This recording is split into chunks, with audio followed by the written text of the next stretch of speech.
O Norte Entrevista conversou com Aline Souza, a primeira mulher negra a colocar a faixa em um presidente da República.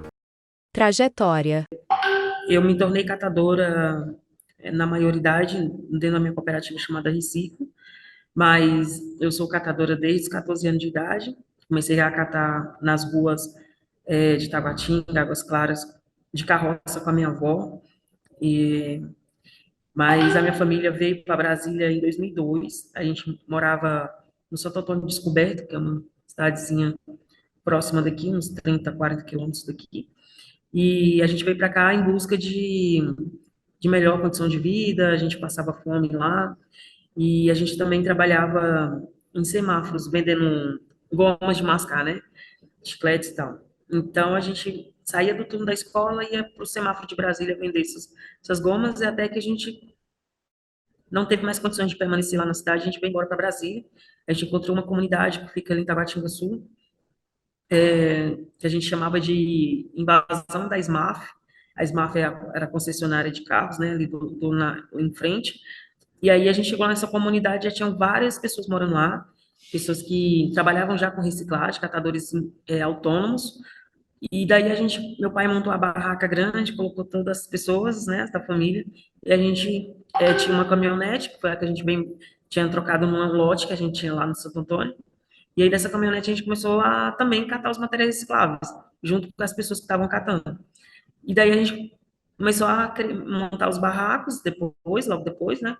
E juntar esse material. Então, como a nossa família também é muito grande, então a gente meio que dominou ali a ocupação, né? Trabalhando com a reciclagem. Mas isso foi um trabalho somado, né? Se tornou uma referência à comunidade de catadores, porque já tinham catadores antes da gente.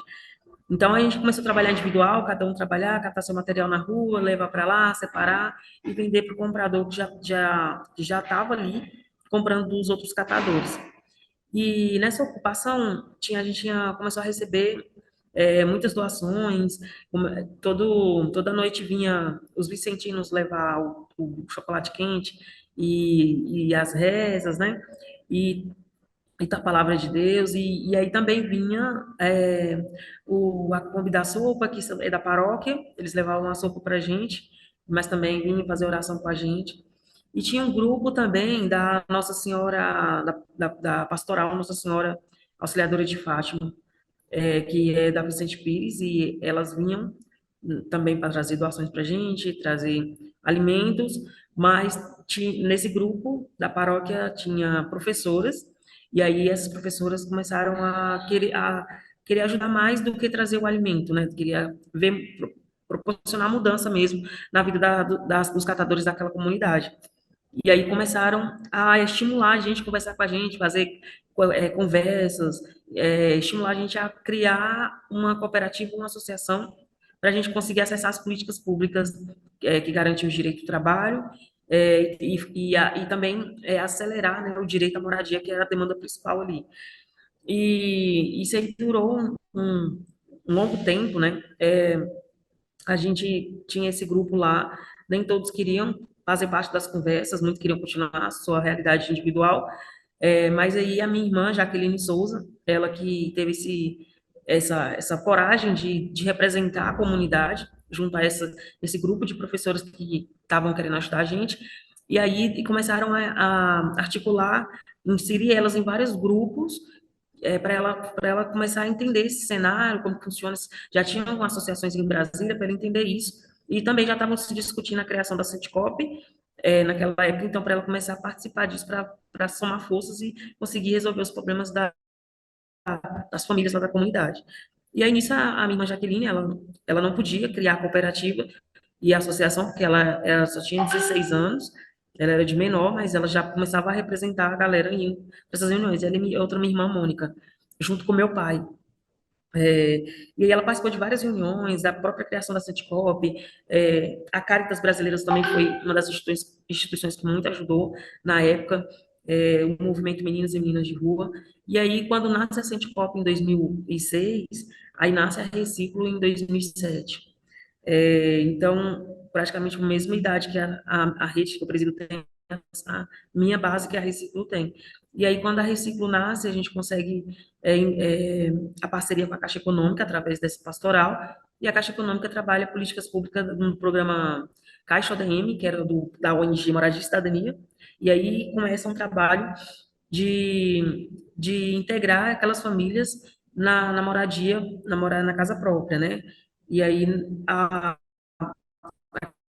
Caixa Econômica, ela trabalha em paralelo a todo o trabalho desse grupo, da formalização desse grupo. Ela trabalha para garantir o direito à moradia e também a questão do trabalho. E aí entrou nas políticas públicas ela envolveu o GDF nessa questão, porque tinha a questão da terra, eles iam apoiar com a construção das casas, e, e daí saiu, né, depois de alguns anos, em 2009, saiu a nossa residência desse grupo, desses catadores. Nem todos foram inseridos, porque nem todos quiseram, né, sair daquela situação, mas eram 60 famílias naquela comunidade, e nós conseguimos 54 casas. E aí nós conseguimos o direito à moradia, mas não conseguimos um direito à estrutura de trabalho. A estrutura de trabalho, o galpão, ele só vem em 2020 com um ingresso da Centicop no Complexo Integrado de Reciclagem. A gente ganhou o complexo. E aí a Recicla ela é integrada na estrutura de trabalho. Mas eu sou a terceira geração de catadora. Minha mãe e minha avó são catadoras. Meu pai já faleceu, ele era catador. E a gente já essa história que eu te contei é para colocar porque que vem de geração em gerações, né?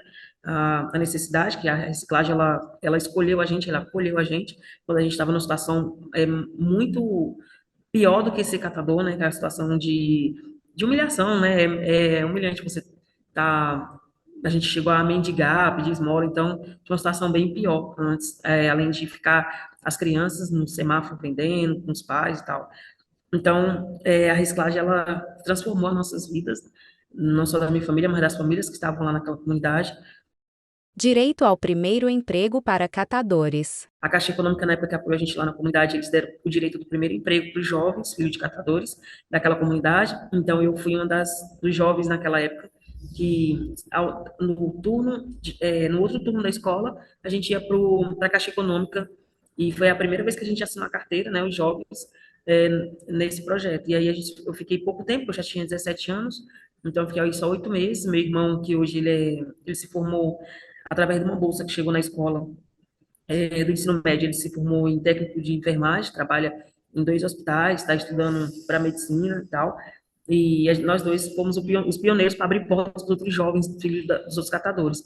E a gente trabalhou como jovem aprendiz na Caixa Econômica, na presidência, né, e eu trabalhei na sala das prefeituras. E aí, nesse período, eu acabei engravidando, casei, aí eu fui para outro rumo, fui envolvida mais na cooperativa, porque eu acabei que eu fechei algumas portas para mim ao já criar uma família, né, de forma precoce. E o meu irmão, ele seguiu com os estudos, porque eu estudei com o meu irmão até o ensino médio, então até o segundo ano do ensino médio. Então foi quando eu engravidei e não consegui mais continuar. E ele continuou e se formou e está trabalhando nesses 2 hospitais públicos aqui no Brasil. Envolvimento na cooperativa de catadores. Me envolvi mais com a cooperativa, por conta de já ter uma família e tal, e aí eu comecei a participar na reciclagem ali, catando, na logística, triando, tentei fazer parte também da parte da administração ali, da produção, de criar planilhas, por tudo que eu tinha aprendido na parte do Jovem Aprendiz, eu tentei aplicar esses conhecimentos na cooperativa. E só que aí eu me tornei bolsista através de um projeto da cooperativa, um projeto do BID, que era para estruturar a cooperativa, fazer o plano de negócio, alugar um galpão, e aí aconteceu, de fato, tudo isso. E nesse projeto, como eu fui bolsista, eu também aprendi muita coisa, fiz cursos de liderança, não só eu, mas foram 16 jovens da nossa cooperativa que fizeram esses cursos, e 4 desses 16 jovens iriam ser selecionados ao final do curso para trabalhar no projeto por uma bolsa de R$ 300. Desses jovens, só restaram, acho que foram 4, 5, acho que uns 6 jovens, na verdade, restaram, porque foram 2 caras de fora. E aí eu fui a última escolhida desses 4 para atuar no projeto. E aí fiquei por esse período atuando nessa ONG, né, que era a Fundação Isca Brasil, que estava executando. E aí, nesse período que eu estava sendo bolsista para ajudar a cooperativa, para fazer ofícios, provocar administração, para conseguir resolver os problemas da comunidade ali da cooperativa, porque as 54 casas, eram no mesmo eram juntas, né? O que dividia eram os conjuntos, então era o conjunto, são conjuntos 6, 7 e 8. Então, tinha muito problema de falta de quebra-mola, também consegui um lugar para a cooperativa trabalhar, porque a gente só tinha conseguido a casa, não tinha conseguido galpão, então o projeto veio para isso, e eu sempre atuei nessa parte administrativa, eu e a outra bolsista, né, que era eu e minha prima, e aí, nesse trabalho, eu consegui me apresentar para o presidente da Sindicoop, que era o Rony, antes de mim, e o Rony falaram, ó, a Aline, ela tem um perfil, era bom você fazer um convite, trazer ela é irmã da Jaqueline e tal, e que até então eles não me conheciam, porque eu não participava das reuniões, e aí o Rony fez um convite, mas eu já conhecia a Sindicoop, eu tinha medo da Santicop, porque era um grupo que ligava muito, meio que um medo e raiva também, porque a gente sabia que tinha uma rede, mas que a rede era tão muito distante da realidade ali do grupo, né? Então a gente sempre quer botar a culpa no outro, né? Então a gente culpava a Santicop, que era muito omissa lá na cooperativa e no grupo. Mas aí foi conhecendo o Rony conversando comigo, ele me apresentando, ele falando, aí eu comecei a participar das reuniões a convite deles, da minha irmã, a minha irmã estava como diretora secretária da Santos, na época, ela era vice-presidente, né, que é o cargo de secretária-geral, e aí a proposta dele era que como ela não podia se reeleger, eu entrasse no lugar dela para concorrer, e aí foi isso, eu entrei na chapa dele para concorrer no cargo dela, e aí a chapa dele foi eleita, eu fiquei esses 3 anos como secretária-geral, vice-presidente da Sindicoop, e em 2012, e aí eu foi até 2015. Em 2015, ele me provocou, eu concorri à presidência da Santecop, mas a Santecop ela vinha num ritmo de presidencialismo só de homens, então não tinha tido ainda uma catadora mulher presidindo, só eram os homens, e a maioria também dos homens, a maioria dos presidentes das cooperativas eram homens, então eu acredito que isso foi muito por conta disso, né? Não que as meninas que estavam na época não tinham capacidade, é porque elas já vinham nesse ritmo. E às vezes também eu acredito que elas não tinham é, confiança em si mesmo para poder concorrer, porque elas são mulheres, naquela época elas eram tão fortes como hoje, né? Por exemplo, a minha irmã, né, que na adolescência abriu mão da sua adolescência para cuidar de um grupo de 60 famílias. Então, até eu entendo que talvez o fato delas não entrarem na presidência também foi por conta dessa liderança também, né, nas singulares desse grupo de homens, e queriam colocar só homens. E aí, quando eu entro, e eu toda na insegurança, primeiro eu não queria, eu recusei, porque eu tinha medo mesmo, e ainda quando eu entrei, aí que eu tive medo mesmo, porque eu comecei a passar das reuniões e eu via como que eles, assim, a forma como eles tratavam as demandas, a forma como que a relação entre eles, e aí aqui eu ficava quietinha no canto, só anotava as coisas, fazia o papel mesmo de secretariado mesmo. Mas eu também acompanhava muito o presidente nas reuniões, então também acaba que, ao mesmo tempo que eu estava fazendo a minha função administrativa, eu estava me capacitando em parte das funções presidencial. Então, ele falou que eu tinha condição, eu falei que eu não tinha, eu falei que eu não ia passar, porque tinha um outro presidente já histórico querendo também concorrer e querendo entrar no lugar dele como presidente. Então, acabou que a gente concorreu juntos eu concorri com esse outro presidente, que era bem mais popular e tinha mais tempo e fala bem, e cita o estatuto e tal. E por diferença de um voto, eu consegui ser presidente da Centicom. E e aí fiquei muito feliz, chorei muito, porque eu não acreditava que eu ia ser eleita e tal. E aí tive o apoio das mulheres, poucas mulheres que estavam à frente tive o apoio. E aí estou aqui no terceiro e último mandato, que eu não deveria estar no terceiro e último mandato, eu só estou por elas, porque elas pediram na última eleição para eu continuar. Momento histórico: responsabilidade em colocar a faixa presidencial em Lula no dia da posse. Quanto mais você luta, quanto mais você tem coragem de falar, de ser a voz da categoria, você começa a ser vista, né? Torna visível. E a nossa categoria é uma categoria invisível. Então, quando a gente tem coragem de aparecer, não tem medo, e também acha que não é certo a vivência como se dá da vida dos catadores, tanto ambiente de trabalho, como na sua realidade pessoal, que a maioria dos catadores também, a grande maioria estão em lixões, né? E muitos também ainda moram nesses locais porque não tem direito à moradia, que não é o caso da minha origem. Então, você começa a ser provocado por um sentimento de fazer a mudança, de tornar aquilo, de acabar com aquilo, de tirar essas pessoas dessa situação de vulnerabilidade, de preconceito, discriminação, de falta de acesso às políticas públicas. Você luta por direitos, né? Então comecei a vida me capacitou ao longo desse 2012, né, quando entrei na Santiago, até aqui, por conta desse anseio, desse desejo de buscar mudança.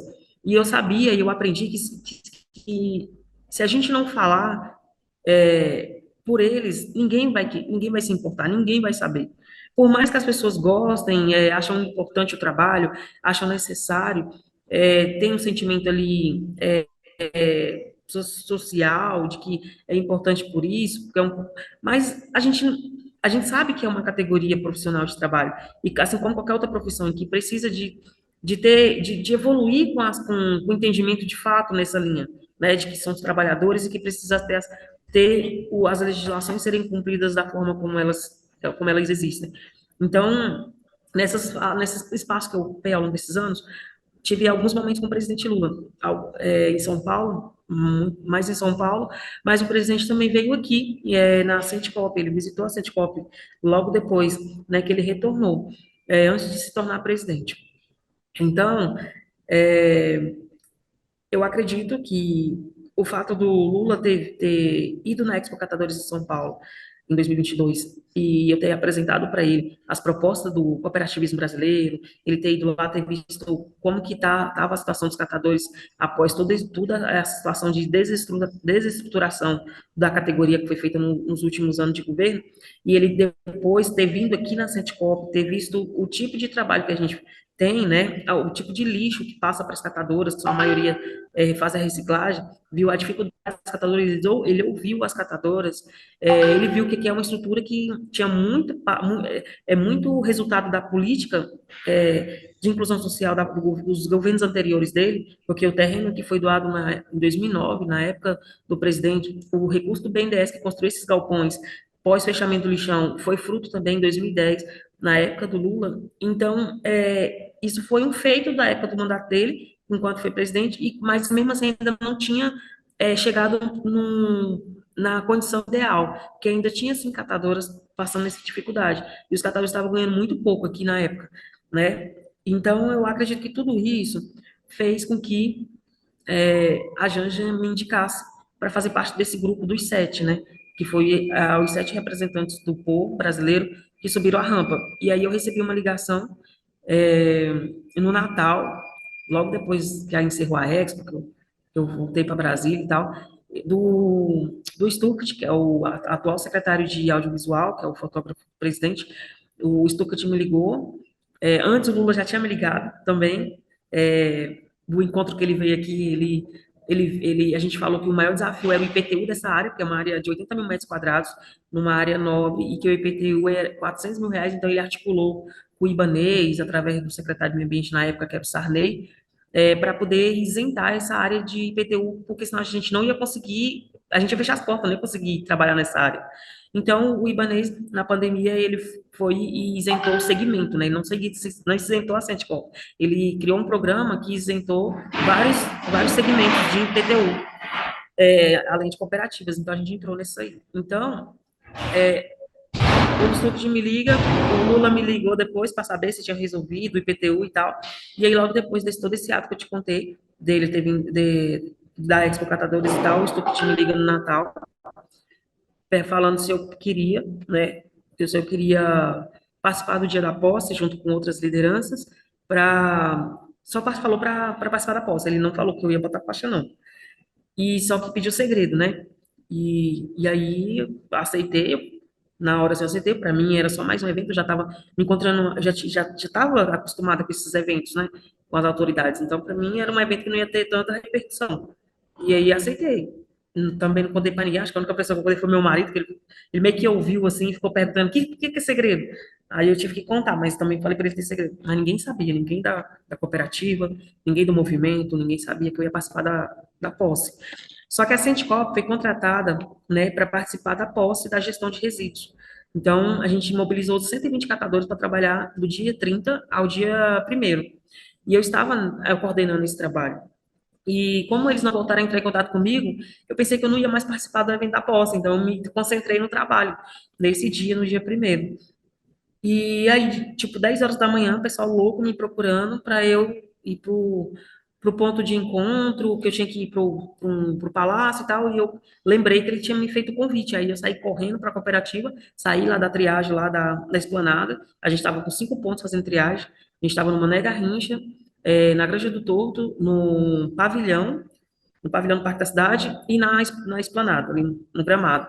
Então, minha irmã me trouxe para a Santicop, me arrumou, ela me arrumou e tal, aqui na salinha. Eu até brinquei, fiz um vídeo no Facebook ao vivo. Até brinquei falando, agora eu vou participar da posse para colocar a faixa no presidente. Até brinquei, eu não sabia de nada disso.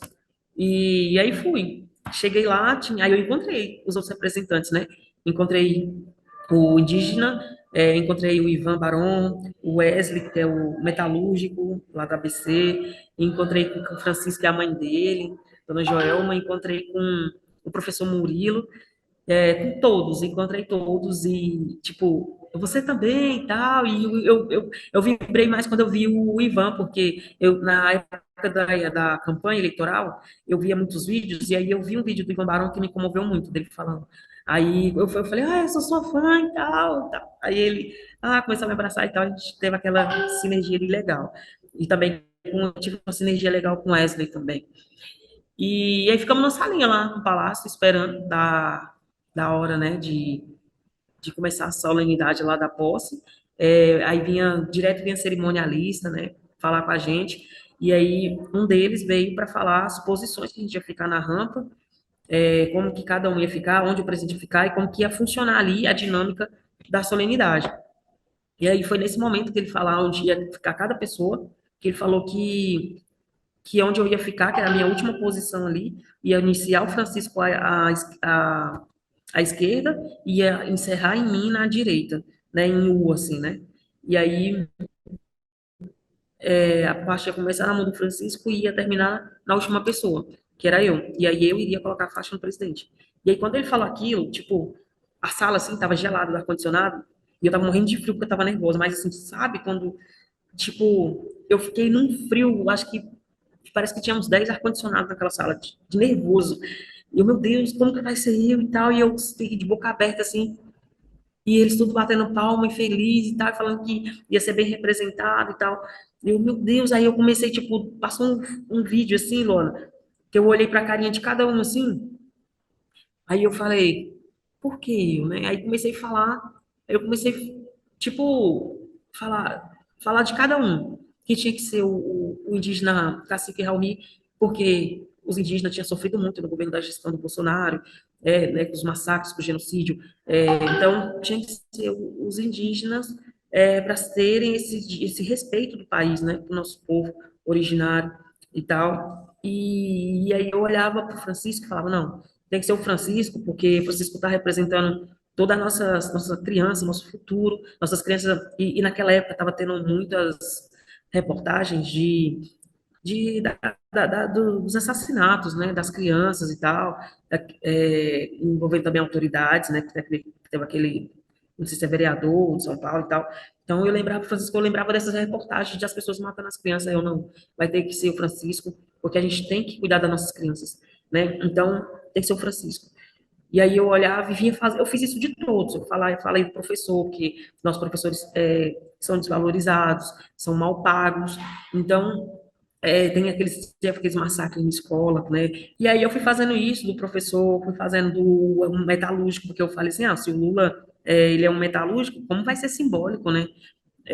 Um metalúrgico passar a faixa para o outro metalúrgico presidente.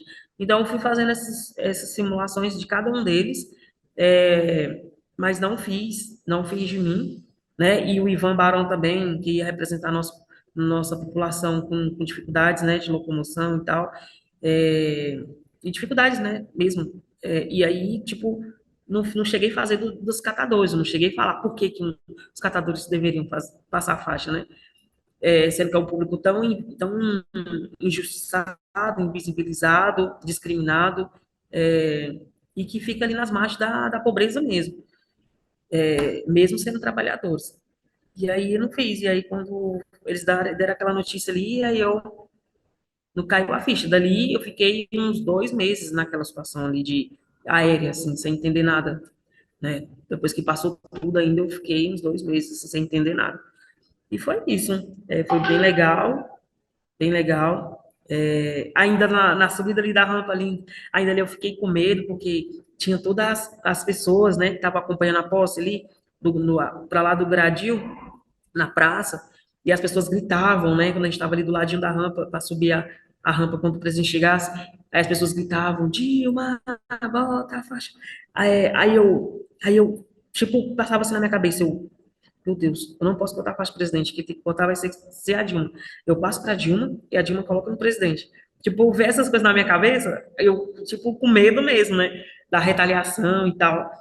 E aí eu chamei uma das cerimonialistas lá, da representante do governo, aí eu falei, deixa eu te falar, ó, o pessoal aí tá querendo que a Dilma coloque a faixa no presidente.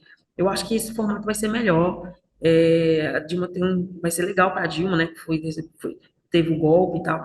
Aí ela, e o povo quer que a Dilma coloca. E eu passo para a Dilma e a Dilma coloca no presidente. Aí ela falou assim, ela olhou bem no meu olho e falou, não, porque quem vai colocar a faixa vai ser você. Aí eu, tipo, voltei e fiquei lá na fila. Mas assim, ela falou com tanta firmeza, assim, tipo, que não tinha como, né? E também ali eu acho que seria quebrar todo o cerimonial, todo o protocolo que a Janja desenhou para surpreender o presidente, né? Porque todo esse projeto da rampa ter sido feito daquela forma, o presidente não sabia. Isso foi falado pra gente, que era uma surpresa pro Lula. Que quem orquestrou tudo aquilo ali foi a Janja. Pontos positivos e negativos da experiência única. Tudo tem um lado bom e um lado ruim, né? Então, assim, o lado bom foi que eu tive que ser um instrumento para fazer a nossa categoria visível através dessa nobreza da Janja e do Lula. A nossa categoria realmente foi muito demandada ao longo desses anos, né, depois da posse, a gente foi demanda para pessoas ouvirem as nossas pautas, a portas que nunca se abriram para a gente, assim, no ponto de vista de apenas nos ouvir, foram abertas, então, de fato, a visibilidade, ela teve esse resultado. Mas, por outro lado, eu me tornei vítima, né, nas redes sociais de haters, né, que ficaram falando que era uma farsa, que eu não era catadora, e que pegaram uma viagem que eu tinha feito de um projeto do cooperativismo, através de emenda parlamentar da deputada federal Bia Kiss, pegaram esse meu vídeo, eu não botei no Instagram, e fizeram, sei lá, fizeram um vídeo, montagem, dizendo que eu estava fui catar lixo na Europa, falaram um monte de coisa, né? E assim, como eu já era conhecida, não tanto depois, mas eu já era conhecida no Brasil pelos catadores aqui no Brasil, em Brasília, pelos governos e pelos catadores, e também fora do Brasil, porque eu faço parte de uma rede latino-americana, que chama Rede Laca, então eu viajei para vários países, e então os catadores desses países também começaram a me apoiar, catador no lixão da Guatemala, catador na África, catador em Panamá, na Argentina, no Chile, na Colômbia, os catadores começaram a mandar vídeos para mim, vídeos e mensagens, cartazes, assim, falando que estava comigo, que me apoiava, e força, falando para ter força. Então, o legal foi que, mesmo com esses ataques e com ameaças que de fato eu recebi, isso também fortaleceu, as ameaças fortaleceram a nossa categoria através de tudo isso também. E eu fui preservada de não ver tudo o que aconteceu na rede social, porque logo de imediato eu tive todo o suporte, todo o apoio da Cienticoop e de uma empresa que presta serviço para a gente de comunicação, que é a Agência SPK já pegou minha rede social, já começou a cuidar da minha rede social, já começou a bloquear os haters e tal, e bloquear muitas coisas minhas anteriores da faixa, para as pessoas não utilizarem, né, para vir fazer coisas na internet como fazem, e para eu não ver, eles também, eu fiquei um tempo sem o celular, para eu não ver essas coisas. Então, foi bom, mas o ruim foi que meus filhos acabaram no celular dos tios, das tias, acabaram vendo e teve um dia que eu cheguei, um deles veio chorando, falando comigo, me abraçando e aí eu não entendia nada, e aí ele veio falando que tinha gente na internet me xingando e tal.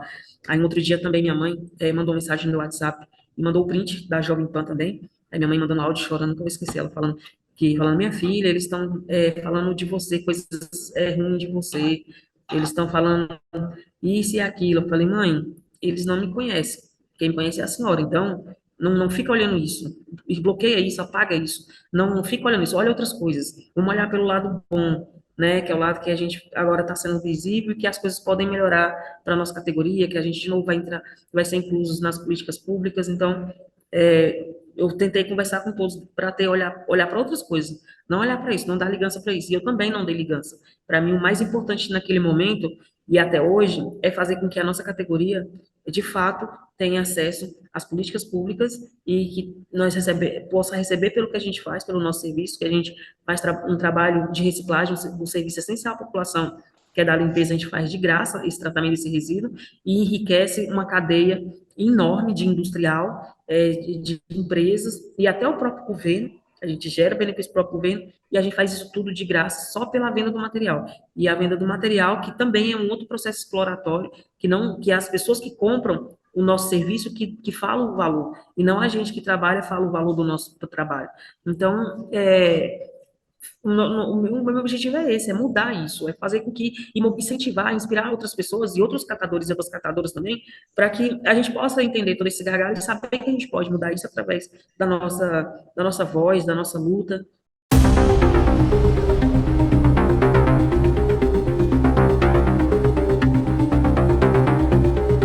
Acesse o portal norte.com.br e veja essa e outras entrevistas especiais.